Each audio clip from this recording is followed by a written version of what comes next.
Siamo in grande ritardo. Qualche giorno fa ho scritto che questa è la più grande vergogna che possa accadere.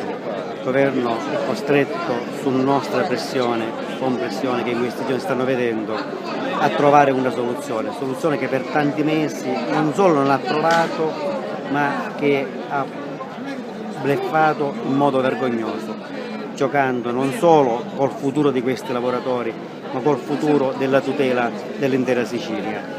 I fondi europei di sviluppo non arrivano e non sono ancora gestibili e cantierabili. Da settembre avevamo detto che erano pronti, in effetti nessuno aveva pensato mai che questi fondi potevano essere utilizzati per la forestale.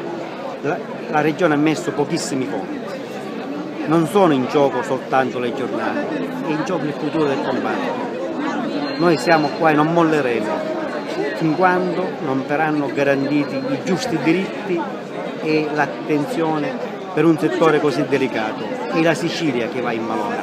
Se questa sera non si chiude la partita in sede di commissione e in sede di assemblea regionale, domani mattina partiremo tutti per Palermo. È una presa in giro che dura da molti mesi, dovuto a incompetenza, dovuto a un clima che in fondo è quello di smantellare il settore con ogni mezzo, tentando di far morire questa attività, puntando su altri settori improduttivi, su altri sperperi, senza pensare che la tutela del bosco, dell'ambiente è fondamentale non soltanto per il lavoro, ma è fondamentale per dare un futuro a questa Sicilia.